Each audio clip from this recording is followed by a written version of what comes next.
people utilize credit counseling agencies to help with their debt reduction? Well, we have more information on that now, and we want to share with you before you actually go out and choose one. And there's only one person I know who can answer that question, is our Jeanette Pavini. Hello. Hi. So you certainly stirred up a hornet's nest, if you will, when you were here last time at the segment that you had. Tell us a little bit what you touched on, and then one of the letters you want to share with us. Well, last week what I talked about was credit card debt. I had talked to my dad, who had never paid a penny in interest, and I got so much email from viewers that said, you know, I got to get out of credit card debt. It's killing me. And you know, I want to say that it's common. It's not uncommon, but I want to read this one letter that kind of motivated me to look into credit counseling services to help viewers. And this one viewer wrote, I became disabled and unable to work several years ago, and we are now struggling to pay our bills with only one income for 3 people. I have tried and failed to get disability compensation. I have no other way to make any income.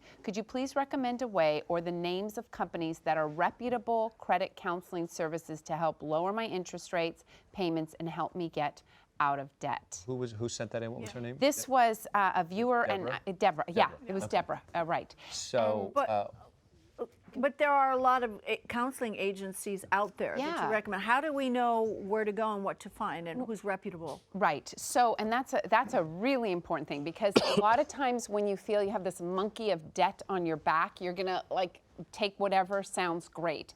Do not go with whatever sounds great. What you want to do is you really want to find a credit counseling service that actually will work with you, will help you reorganize your debt, will actually call on behalf to your creditors.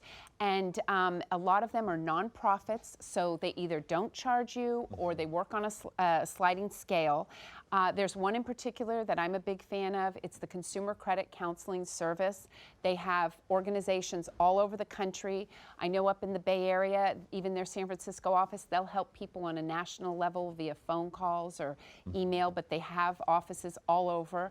And you know, you really want to check, you want to vet the U.S. trustee program, and you could find that.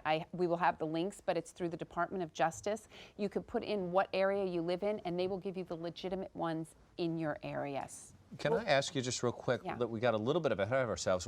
Why would you need a counseling service in the first place? Why would you want to research this? Okay, so I think people, what happens is we get into credit card debt and we're paying interest and you're making minimum payments and you realize there's no way out. And I myself in the past, I've been there. I think a lot of us have been there. Yeah, I've been there. So, you know, you get to this point where you don't know what to do and you're calling the credit card companies, you're not getting any help.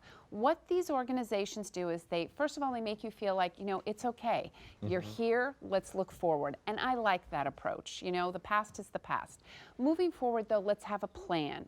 And they help you organize a plan. And then they'll work with you to start to pay this down. They'll work with the creditors. So anyone that is in this position, it's really good to get a credit counseling service.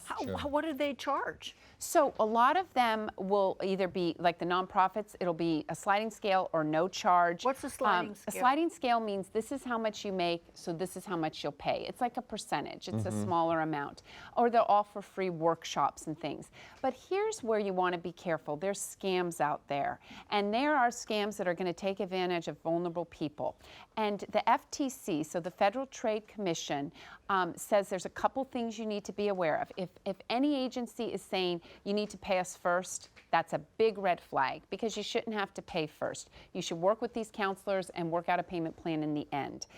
If they tell you not to contact any of the your credit reporting agencies like Experian or any of those, and they say, you know, we'll do that for you, and they don't want you to do it, that's another red flag because you should be able to contact the credit credit agencies to get your own report. And if they promise you a new credit ID, that's another red flag. Anytime they're asking for a lot of money up front or anything like that, you just have to be aware. But fortunately, the Federal Trade Commission has a lot of resources, also the Department of Justice, so you can find really good, legitimate ones. Well, don't the credit card companies, don't they want you to work with you to help you pay off that bill? Because Yes, they're going to lose money if absolutely. You're absolutely right. bankruptcy, You're absolutely right, and that's why it is important. A lot of us, what we do is we put our head under the rock, and we're late on payments.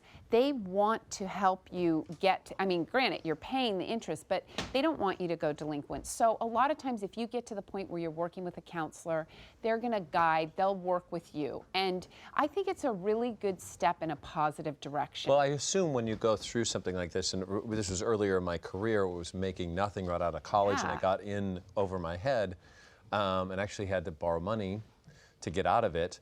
But there was a lot of shame on my part to deal with, like, how did I let myself get into this position? Right. And for Deborah, you know, there was medical situations involved where it wasn't really their fault, but Oh, yet you find absolutely. yourself handcuffed. I guess that's a different type of counseling that you need to get through that. And they'll help with that. And I feel, I mean, like I said, I mean, when I was first out on my own also, had debt, you live on credit cards. It's really important to not be ashamed of it. It happens. I mean, the average credit card debt in the country is at least $7,000.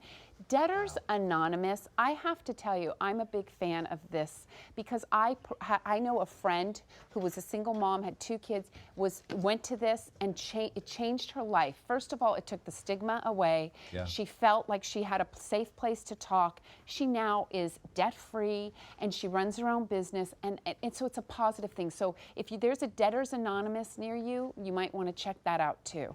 Great. Thank you so much.